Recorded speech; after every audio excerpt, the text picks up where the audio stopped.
Welcome to the Full Moon TV Buff, episode 4. We're going to talk about She-Wolf of London from 1990. I watched this on Roku and on a DVD I rented from Scarecrow Video. I had not seen this before. This was created by Tom McLaughlin and Mick Garris. Prominent directors were Roger Chevalier, Brian Grant, Dennis Abbey. Prominent writers were Mick Garris and Tom McLaughlin, with effects makeup by Christopher Tucker, I think. Tom McLaughlin came from a performing family. His father was a stuntman and his mother in vaudeville. McLaughlin originally studied to be a mime under Marcel Marceau. Interestingly, he's not the first we've seen in the project. McLaughlin transitioned into writing and directing for television and film. His breakthrough came when he wrote and directed the 1986 horror film Friday the 13th, Part 6, Jason Lives. McLaughlin directed episodes of popular television series such as Revenge, Pretty Little Liars, and Castle, as well as several made-for-TV movies in the thriller and supernatural genres. McLaughlin continued writing screenplays and occasionally acting. Now, I first encountered Mick Garris when I covered Sleepwalkers from 1992. Brian Grant rose to prominence during the golden age of MTV, directing iconic music videos for some of the biggest names in pop and rock music. His work with artists such as Queen, Peter Gabriel, Tina Turner, and Whitney Houston helped define the visual aesthetics of 80s pop culture. One of his most famous works is the video for Olivia Newton-John's hit song Physical, which became an MTV staple and won the Grammy Award for Video of the Year in 1983. Grant transitioned into television and film directing, working on a wide range of popular TV series, including episodes of Doctor Who, Hex, Cleopatra 2525, and Demons. His ability to create visually striking and emotionally resonant scenes, honed during his music video days, translated well to longer-form storytelling. Christopher Tucker was a British special effects artist renowned for his groundbreaking work in prosthetic makeup. He trained as an opera singer and began designing prosthetics for his stage performances before beginning his career in the BBC's makeup department and then transitioning to feature films. He was part of the crew that brought the famous Mos Eisley Cantina scene to life in Star Wars: A New Hope in 1977. And it was his work on the 1980 film, The Elephant Man, that cemented Tucker's reputation as a master of prosthetic makeup. His creation of John Merrick's deformed appearance, worn by actor John Hurt, was groundbreaking in its realism and complexity. Tucker was controversially denied an Oscar nomination due to a technicality in the Academy's rules at the time. Tucker's work is generally credited with forcing the Academy to add the category for makeup to the Oscars. We have seen Tucker's work before as part of the crew on The Company of Wolves in 1984. The regular cast includes Kate Hodge as Randy Wallace, Neil Dixon as Dr. Ian Matheson, Scott Foltz as Julian Matheson, Dorothea Phillips as Aunt Elsie, Jean Chalice as Mum Matheson, Arthur Cox as Dad Matheson, and Diane Udale as the She-Wolf, Randy in werewolf form. Kate Hodge's first starring role came in 1990 as Michelle Moffat in the horror film Leatherface, The Texas Chainsaw Massacre 3. While she's done a few films, she has mostly appeared on television and stage and is still acting today. Neil Dixon gained recognition for his role as James Bigglesworth in the 1986 adventure film Biggles: Adventures in Time. He has appeared in numerous popular TV series, including Sliders and Alias. Dixon has had notable roles in films such as Romeo and Michelle's High School Reunion and Inland Empire. In addition to on-screen work, he has lent his voice to various video games and animated series, and has quite a few automated dialogue replacement credits. Known for his distinctive voice, he has maintained a steady presence in the entertainment industry for over 4 decades and is still acting today. Scott Foltz had a 5-year career, mostly on TV from 1987 to 1992. Dorothea Phillips had a career spanning 60 years, accruing 126 credits, mostly on British television. Jean Chalice worked almost exclusively in television as well, featuring in series and plays produced for British television. She has appeared on Midsummer's Murders. Arthur Cox began acting in the 60s. He's a familiar face on British television, best known for his work on the small screen. Some of his notable TV appearances included roles in Doctor Who and Midsummer's Murders. Diane Udale is best known as Jet on Gladiators from 1992 to 1996. Before that, she was a 4-time England junior gymnast champion. Udale trained as a dancer and choreographer, skills that served her well on Gladiators and She-Wolf of London. She left Gladiators due to a neck injury, transitioning into work as a television presenter. Udale pursued education in psychology and psychotherapy. She has since worked as a psychotherapist and life coach. Udale makes occasional returns to television. Her career from athlete to television personality to mental health professional makes her a unique figure in British popular culture. A few notable guest stars include Dan Gilvezan as Skip Seville, Rolf Saxon as Charlie Bodine, and Sally Faulkner as Samantha Stevens. Dan Gilvezan's career began in the late 70s. He is a prolific voice actor, particularly known for his work in animated series and video games. Gilvezan's breakthrough came in 1984 when he voiced Bumblebee in the original The Transformers animated series, a role that would become his most recognizable. Throughout the 80s and 90s, he lent his voice to numerous popular cartoons, including Spider-Man and His Amazing Friends, where he played Peter Parker, Spider-Man, and G.I. Joe. Gilvezan appeared in live-action roles as well.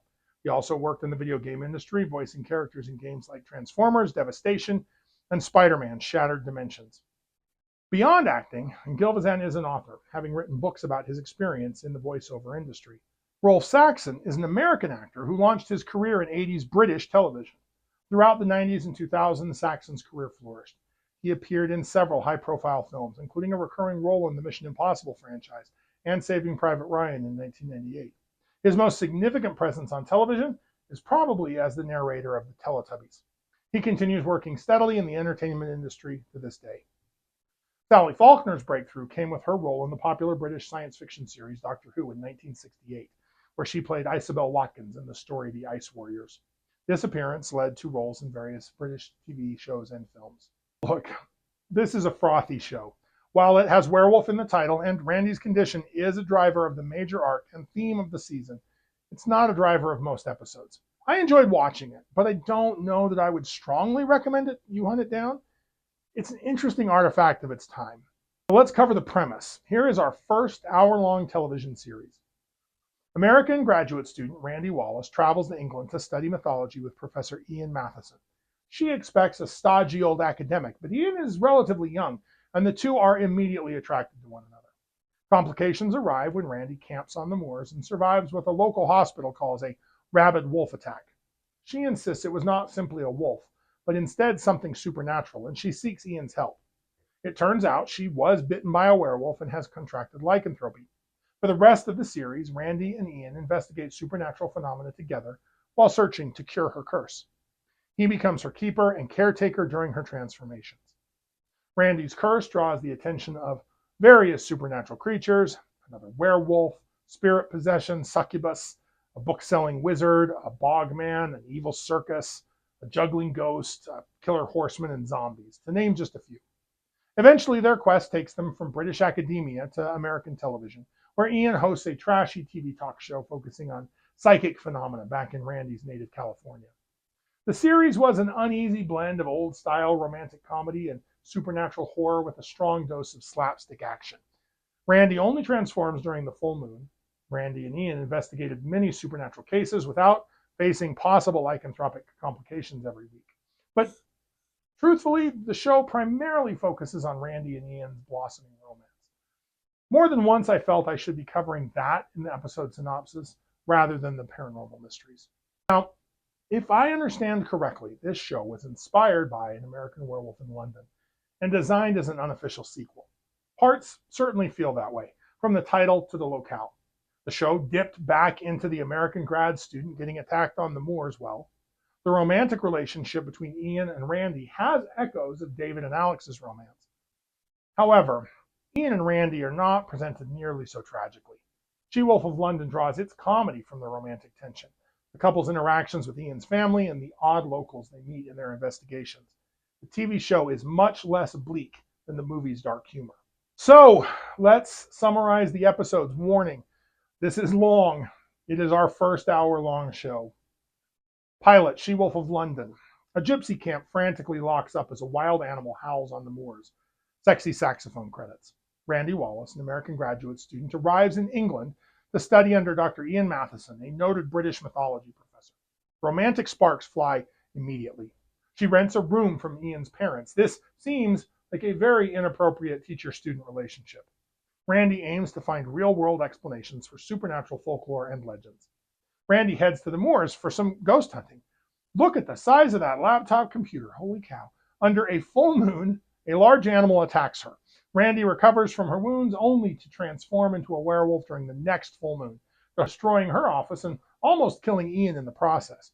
Returning to the moors, Randy and Ian meet the band of gypsies from the opening who react strongly when shown jewelry that Randy found at the scene of her attack. She chases the young man who attacked her. He drives off a cliff and dies in a fiery crash, partially transformed. The pair research the supernatural with a drastic new perspective. Episode 2, The Bogman of Letchmore Heath. Ian's aunt uncovers a well-preserved corpse with a hangman's noose around his neck in a bog on her property and asks Ian to come verify its authenticity. Before the pair arrives, Aunt Gertie is brutally murdered with her eyes, nose, and mouth stitched shut. Soon other villagers are killed as well, each in a manner related to their profession. A blind old drunk man can somehow sense Randy has the mark of the wolf. He also has valuable information about the case that the authorities ignore. Of course, the Bogman is a resurrected serial killer. Episode 3, Moonlight Becomes You. A scientist and two dim-witted assistants unethically experiment on patients in a mental asylum.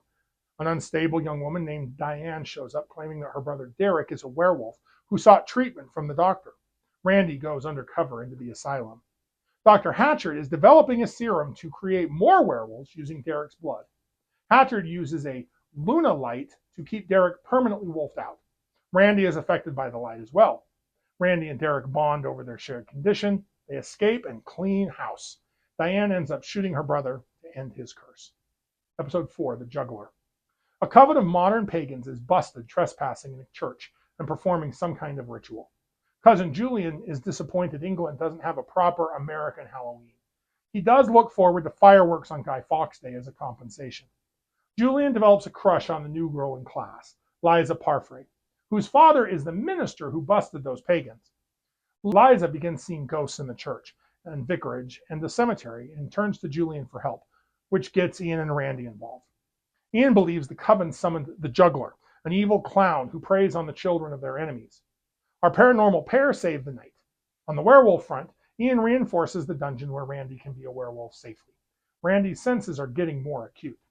Episode 5, Nice Girls Don't. An old man named Ernst claims to be 27 years old and begs Ian and Randy's help before collapsing with a heart attack. Randy suspects that a succubus is prowling London, draining her victim's vitality.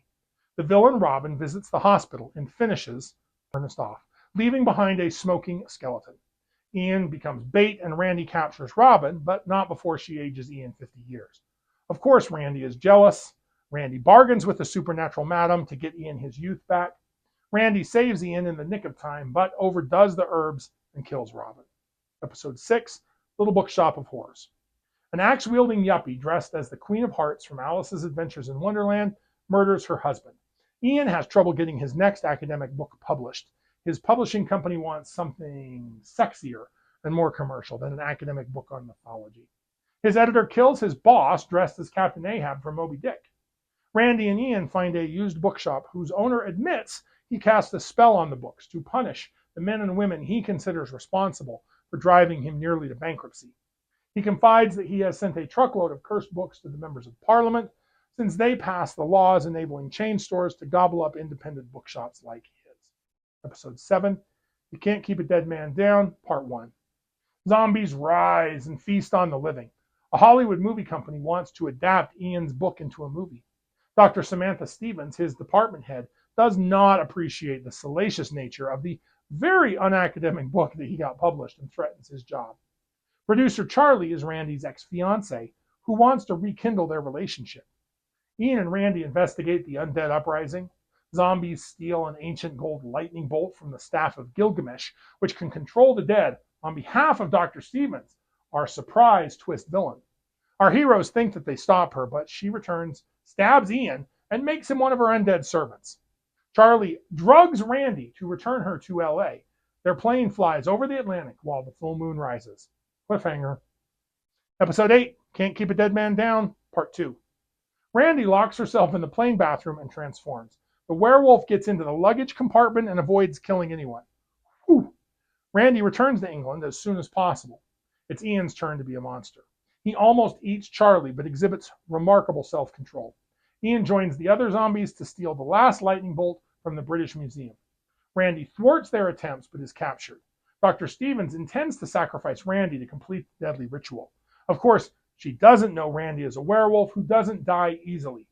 Ian breaks free of Dr. Stevens' mental control. He kills Dr. Stevens, saves Randy, and banishes the zombies. Episode 9, The Wild Hunt.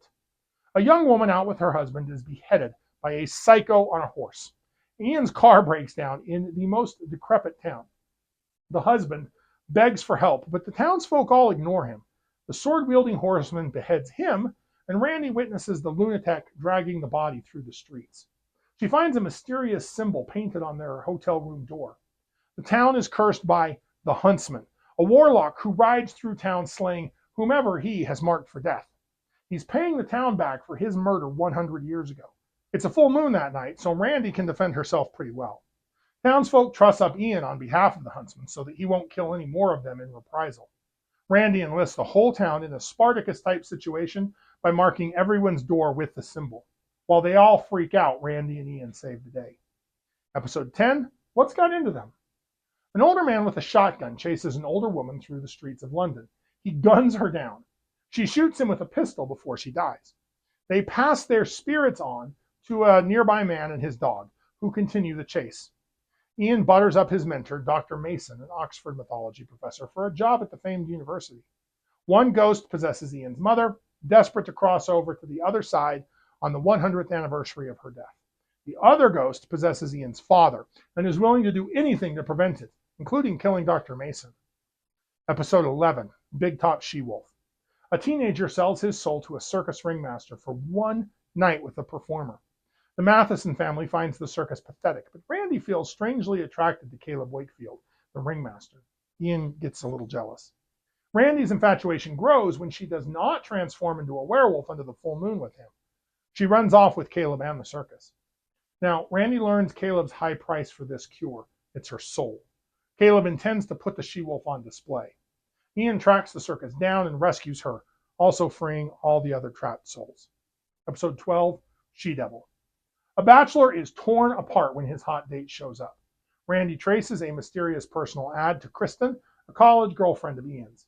She has developed a special pheromone potion enhancing sexual attraction. A side effect brings out the sexual animal in people. Kristen roofies Ian. One of Kristen's coworkers snaps and kills everyone in the lab. Much like Mr. Hyde, Kristen is changing and killing spontaneously. Ian transforms as well, and Randy gets a taste of being chased herself.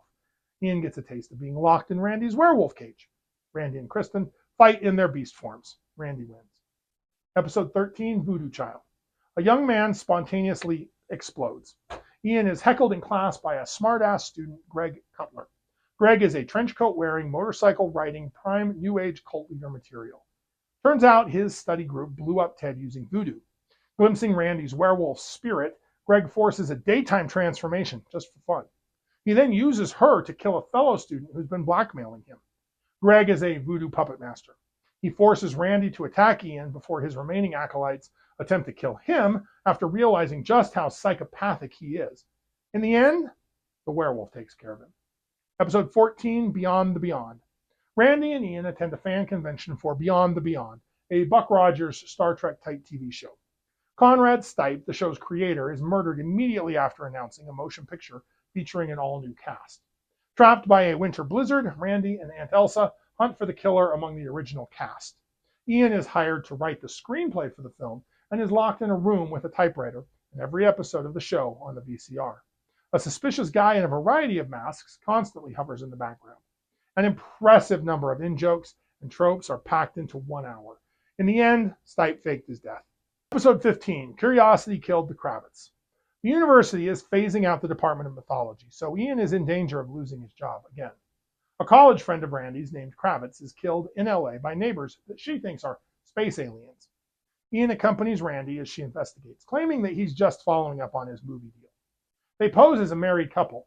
The entire suburban cul-de-sac turns out to be gypsies that were cursed by Baldric Ex Machina, Grand Wizard of the Golden Oracle, to be subterranean trolls. They managed to escape and invent a machine that turned them into copies of any animal, in the Invasion of the Body Snatchers style. Randy and Ian are captured and lead a rebellion. Baldric himself shows up looking pretty good considering he's over 1,000 years old, and he turns all the trolls into frogs. Oh, and Randy and Ian finally share their first kiss. Episode 16, Habeas Corpses. A couple is going through an acrimonious divorce. It's resolved when she grows fangs and attacks him. Ian takes Randy to their new apartment. As he shows her around, including a state-of-the-art werewolf containment chamber, the man from the opening bursts in, accusing his ex-wife of being a vampire, and then dies. Ian and Randy investigate the case and end up staking the dead man's wife, who actually is a vampire. They investigate her lawyer, who works at an evil law firm where the attorneys are all vampires. Ian figures out that they coat themselves in wax to protect themselves from the sun. He kills the whole nest. Now, the couple have a bigger problem when they learn that Randy transforms when she gets too passionate. Episode 17, Bride of the Wolfman. Randy and Ian visit the Granada Theater an hour before it is to be demolished. Once inside, the doors to the auditorium close, and the film, Bride of the Wolfman, mysteriously unspools on the screen. In a flash of light, Randy and Ian find themselves inside the old-school black and white monster movie. They find themselves at the Gothic castle of the villainous Dr. Pretorius. They manage to complete the Bride of the Wolfman, free the other trapped souls, and escape. Episode 18, Eclipse. A full lunar eclipse spares Randy from her monthly transformation. Unfortunately, this isn't a completely good thing, as it leads her to randomly partially transform back and forth, accompanied by extreme mood swings. Hoping to get away from it all, Randy ends up in the Paradise Institute, a new age treatment center teaching radical self-acceptance. Except the place is also a CIA front. The agents are searching for an ultimate weapon, and they find it in the She-Wolf of London. It ends in a three-way standoff between the CIA and Australian and Swedish intelligence.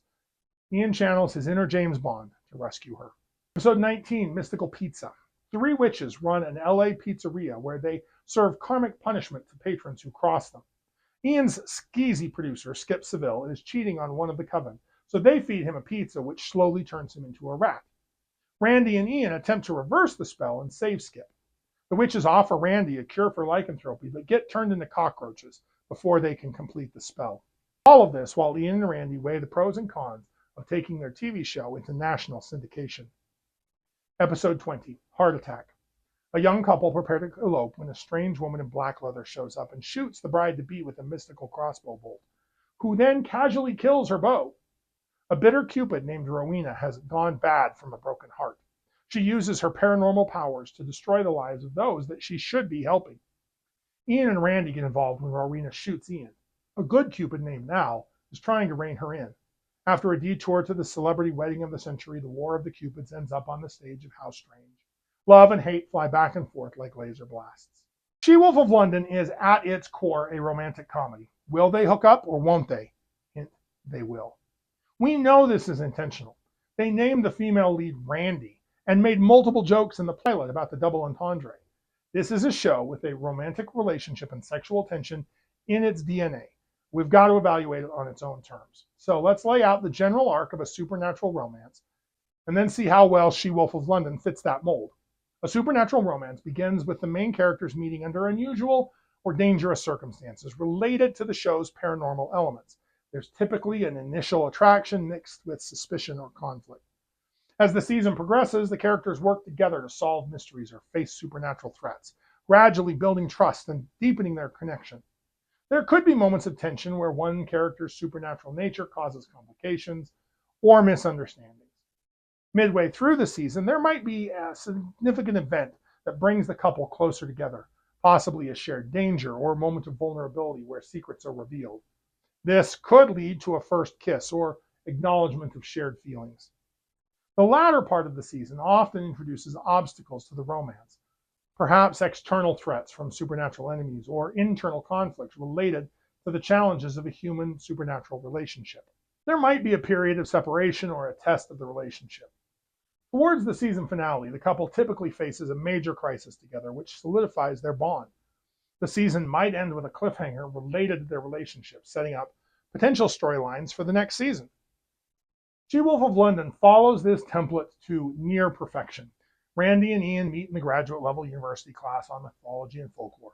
They are immediately attracted to each other, and with the complication that she's his student and a werewolf by the end of the pilot. Not an impossible relationship among adults, but certainly one that is discouraged. The first supernatural threat they face is the primary focus of the show, Randy's lycanthropy.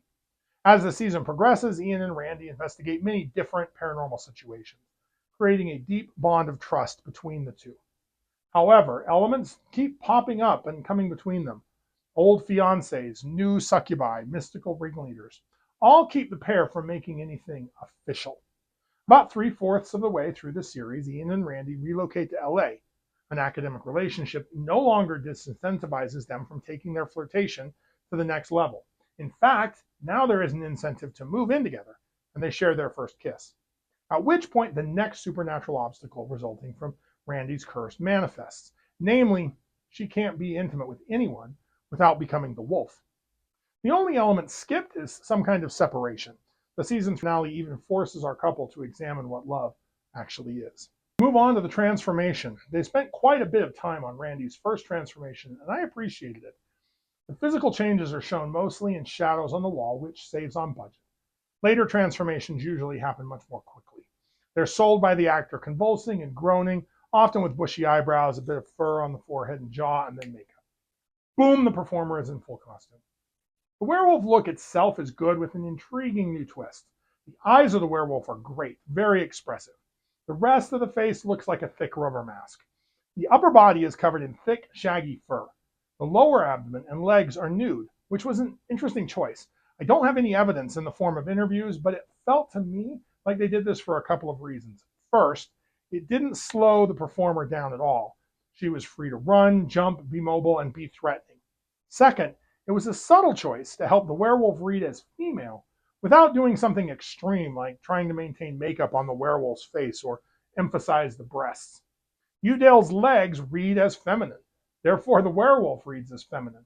On the rare occasion we saw a wolf man, it was easy to tell who was who without it feeling forced. I want to give special recognition to one mid-season transformation, the Circus Funhouse mirror transformation in the episode Big Top She-Wolf. We've seen circuses and carnivals before in werewolf movies, notably Legend of the Werewolf back in 1975, or Howling 6, The Freaks, next year in 1991. But this TV show upped the bar by showing one of Randy's longest and most detailed transformation scenes while she is trapped, surrounded by funhouse mirrors, distorting what both Randy and we see as the audience. It's simultaneously funny and tragic.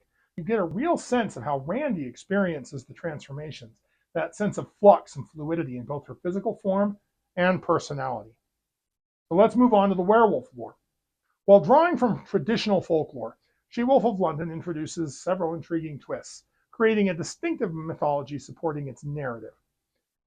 Lycanthropy is portrayed as an infectious curse. This is drawn directly from an American werewolf in London. The curse's origin is never fully explained in the series, adding to its mystique. This ambiguity allows the show to focus more on the consequences of lycanthropy than its causes, emphasizing the struggles of the afflicted characters. One distinctive aspect of the show's werewolf lore is the specificity of the transformation trigger. Unlike many werewolf stories where transformations occur on any relatively full moon, in She-Wolf of London, werewolves only transform on the night when the moon is 100% full. This constraint has several implications. This rule significantly reduces the number of transformations Randy experiences, as completely full moons occur only one night out of 28. Whereas a mostly full moon could be 3 or more nights a month.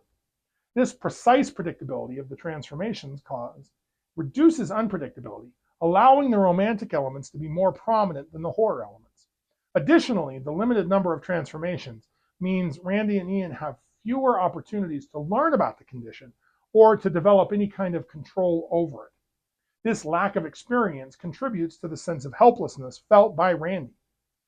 From a narrative perspective, this rule allows the show to space out werewolf incidents, building anticipation and allowing for character development between transformations. On another front, Randy, the protagonist, has only the vaguest memories of her actions while in werewolf form. This partial amnesia adds another layer of horror to the werewolf condition, as the afflicted not only lose control of their actions, but also struggle to remember what they've done.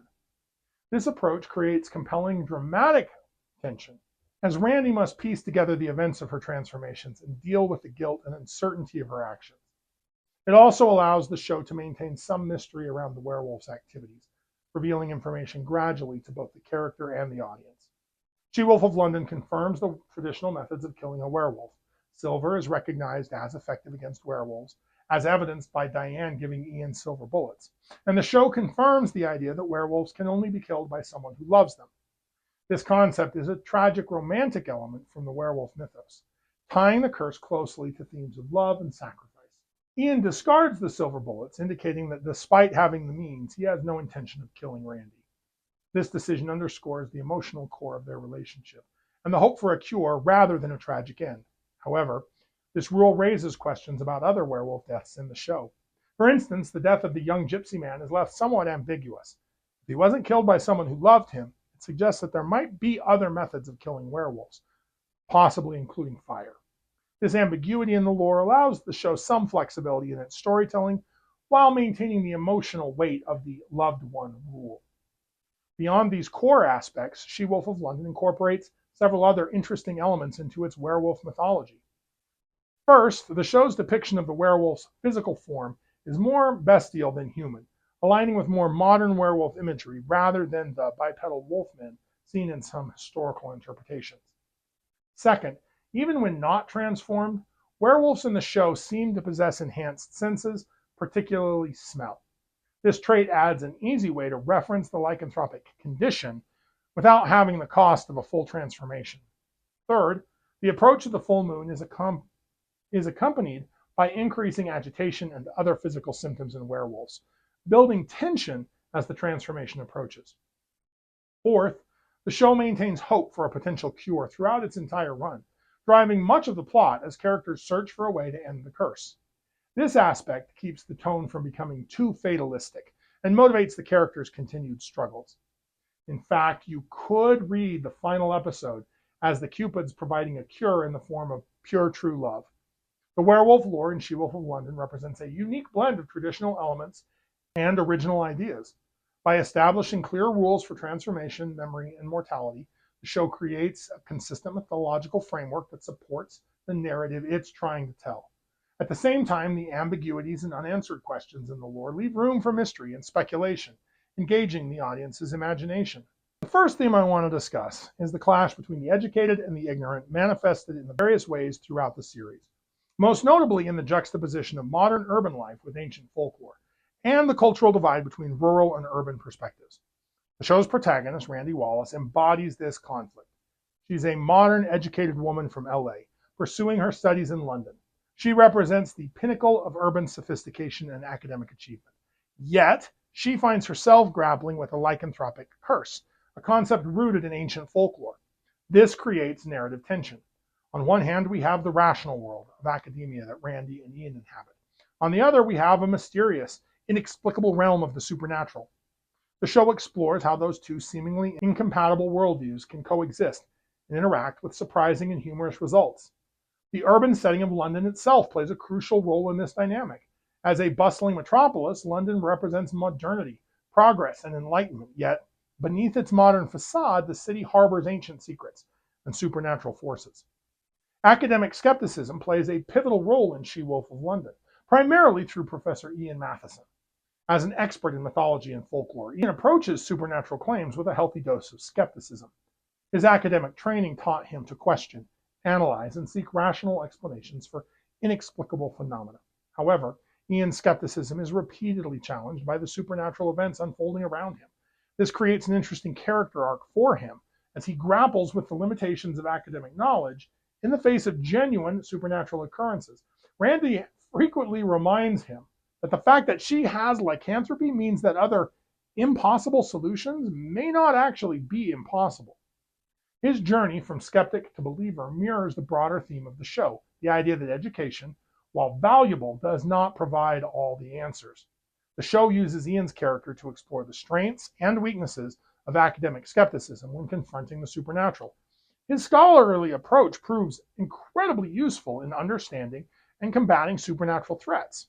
It also, sometimes, hinders him from accepting the reality of what he's actually experiencing. This tension between skepticism and belief is a central theme of the series, and it's highlighting the relationship between education and the unexplained. She-Wolf of London also delves into the cultural clash between rural and urban perspectives, particularly when it comes to beliefs about the supernatural. This divide is portrayed through the interactions between the main characters and the rural inhabitants that they encounter in their investigations. The urban characters initially approach such beliefs with skepticism or outright belief. However, when they venture into rural areas, they encounter people who have a deep-seated belief in supernatural phenomena, often based on local lore and tradition passed down from generation to generation. This clash highlights the different ways in which knowledge is valued and transmitted in rural versus urban settings. Next, I want to talk about one of the weirdest aspects of the show. While the show attempts to build a world of serious supernatural threats and emotional depth, it simultaneously employs an unexpected element, the slapstick comedy of its fight scenes. This particular choice created a tonal dissonance that really challenged me, making for a unique viewing experience. The decision to incorporate slapstick elements into the fight scenes of She-Wolf of London is undeniably odd. In a show that deals with weighty themes such as curses, tragic destinies, and the struggle between human and beast, one would expect the physical confrontations to mirror this gravity. Instead, the fights often veer into territory more reminiscent of the Three Stooges than a horror series. This stylistic choice raises questions about the show's intentions. Is it an attempt to lighten the mood and provide comic relief? Or is it a reflection of budget constraints, with slapstick being an easier and cheaper form of action to choreograph and film? Regardless of the reasoning, the result is a jarring contrast to the show's otherwise serious tone. The show wants viewers to take its situations seriously. The curse that plagues Randy Wallace is presented as a genuine source of anguish and conflict. We're meant to empathize with her struggles and feel the weight of her predicament. Interestingly, you can tell how much weight we're supposed to give to her pathos by how much makeup Randy is wearing at any given time. Yet when the action kicks in, this carefully constructed atmosphere of dread and sympathy is undercut by the comedic nature of the fights. This creates a cognitive dissonance for the viewer. Are we supposed to be frightened, concerned, or amused? The show pulls us in multiple directions simultaneously. Now, the inclusion of slapstick fights in She-Wolf of London is undoubtedly a weird choice, one creating a distinct tonal inconsistency within the show. However, this very inconsistency is part of what makes the series memorable and unique. By blending serious supernatural drama with comedic physical humor, She-Wolf of London carves out its own niche in the horror comedy genre. While this approach will not work for all viewers, it certainly makes She-Wolf of London stand out from its contemporaries. The show's willingness to experiment with tone and genre conventions, even at the risk of total whiplash, demonstrates a boldness often lacking in more straightforward genre offerings. In the end, the slapstick fights in She-Wolf of London serve as a reminder that horror and comedy are not mutually exclusive, and that sometimes the most memorable stories are those that dare to be a little weird. So, if you like lycanthropes, like, share, and subscribe. Contribute your thoughts and additional observations in the comments below. Let me know what I missed or what you noticed. Next, I plan on discussing Season 1 of Big Wolf on Campus from 1999. Keep your eye on the moon, a silver bullet in the chamber, and we'll see you back next episode.